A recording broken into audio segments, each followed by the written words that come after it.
নমস্কাৰ বন্ধু বান্ধৱীসকল, এই মুহূৰ্তত আপোনালোকলৈ লৈ আহিছোঁ এটি গুৰুত্বপূৰ্ণ ভিডিঅ'। অংগনবাড়ীৰ বাবে এটা ডাঙৰ খবৰ আহিছে। প্ৰাক প্ৰাথমিক বিদ্যালয়ত পাব বহু অংগনবাড়ী কৰ্মীয়ে নিযুক্তি।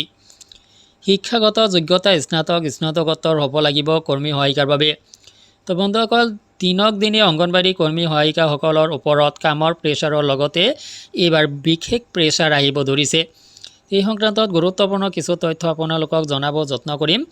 মূল ভিডিঅ'টোলৈ যোৱাৰ আগতে আপোনালোকক জনাম সৰু এটা ৰিকুৱেষ্ট, এনেধৰণৰ ভিডিঅ'বোৰ নিতৌ পাবলৈ চেনেলটোলৈ নতুন ভৰি দিলে চেনেলটো ছাবস্ক্ৰাইব কৰি ল'ব। প্ৰাক প্ৰাথমিক বিদ্যালয়ত অংগনবাড়ী কৰ্মীসকলে নিযুক্তি লাভ কৰিব। সময় শিক্ষাৰ অধীনত প্ৰাক প্ৰাথমিক ECG শিক্ষাবিদ পদ আৰু PMশ্ৰীৰ যি নিয়োগ হ'ব তাতে অংগনবাড়ী কৰ্মী সহায়িকাসকলে সুবিধা লাভ কৰিব। UP অংগনবাড়ী সহায়িকা কৰ্মকৰ্তা আৰু সহায়িকা সংঘই সময় শিক্ষাৰ অধীনত প্ৰাক প্ৰাথমিক ECG শিক্ষাবিদ আৰু PMশ্ৰী শুক্ৰবাৰে তেওঁ জিলা প্ৰশাসনৰ জৰিয়তে মুখ্যমন্ত্ৰীলৈ এখন স্মাৰক পত্ৰ প্ৰেৰণ কৰে। কোৱা হৈছে যে চৰকাৰী আদেশৰ প্ৰেক্ষাপটত ধাৰা 5 মৌলিক শিক্ষাৰ প্ৰেক্ষাপটত PMশ্ৰী বিদ্যালয়ত আৰু প্ৰকল্প অনুমোদন বৰ্ডৰ জৰিয়তে 3 পৰা 5 বছৰ আৰু 5 পৰা 6 বছৰ ধৰি অৱস্থিত অংগনবাড়ী কেন্দ্ৰসমূহত ECG শিক্ষাবিদ পদৰ বাবে 2648খন বিদ্যালয় অন্তৰ্ভুক্ত কৰা হৈছে।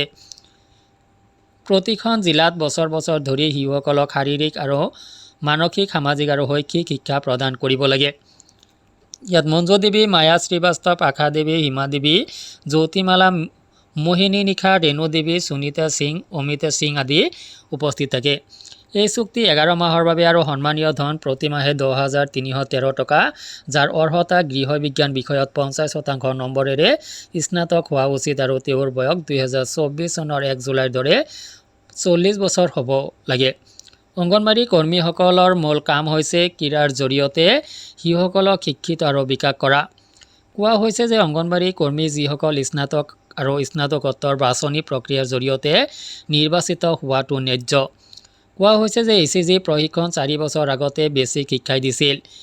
কয় যে এডুকেটৰ নিযুক্তি প্ৰক্ৰিয়াৰ কথা মনত ৰাখি তাৎক্ষণিকভাৱে কাৰ্যকৰী হোৱাকৈ অংগনবাড়ী কৰ্মী মহিলাসকলক প্ৰাথমিক বিদ্যালয়ত ECG শিক্ষাবিদ পদত নিযুক্তিৰ সময়ত প্ৰথম অগ্ৰাধিকাৰ দিয়া হ'ব।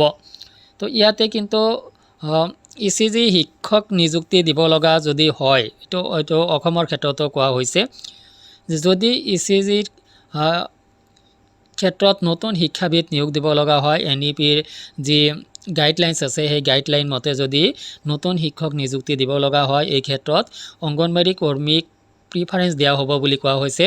সকলো সময়তে প্ৰথম অগ্ৰাধিকাৰ দিয়া হ'ব বুলি কোৱা হৈছে। কিন্তু ইয়াতে কৰ্মীজনী কিন্তু বিমূৰত পৰা পৰিলক্ষিত হ'ব যে তেখেতৰ যি শৈক্ষিক যোগ্যতা, সেই শৈক্ষিক যোগ্যতাখিনি কিন্তু আপাৰ লেভেলৰ লাগিব। স্নাতক বা স্নাতকোত্তৰৰ কথা কোৱা হৈছে আৰু এডুকেটৰৰ বাবে যি আপোনাৰ কোৱালিফিকেশ্যন, প্ৰফেশ্যনেল যি কোৱালিফিকেশ্যন থাকে সেইবিলাকৰ কথাও কোৱা হৈছে ইয়াতে। তো অৰ্থাৎ অংগনবাড়ী কৰ্মী সহায়িকাৰ বাবে তো আপুনি আপগ্ৰেডেড হ'বলৈ বা PP শ্ৰেণীত আপুনি কাম কৰিবলৈ হ'লে, প্ৰি প্ৰাইমাৰী ছেকশ্যনত আপুনি কাম কৰিব লগা হ'লে আপোনাৰ যে কোৱালিফিকেশ্যন হাই ৰেংকৰ লাগিব, এয়া কিন্তু ইয়াত কোনো ধৰণৰ সন্দেহ থাকিব নোৱাৰে। তো আৰু হায়াৰ কোৱালিফিকেশ্যন থকা অংগনবাড়ী কৰ্মীক প্ৰশিক্ষণ প্ৰদান কৰি থকা হৈছে। তেওঁলোকক প্ৰি প্ৰাইমাৰীটো চম্ভালিবলৈ দিয়া হ'ব আৰু ইয়াতে কিন্তু কথাখিনি এনেকুৱাভাৱে স্পষ্ট হৈ উঠিছে। তো বন্ধুসকল, ভিডিঅ'টো সংক্ৰান্তত আপোনাৰ কি অভিমত ভিডিঅ' কমেণ্ট ছেকশ্যনত কমেণ্ট কৰক। আজিলৈ এৰিছোঁ, ধন্যবাদ।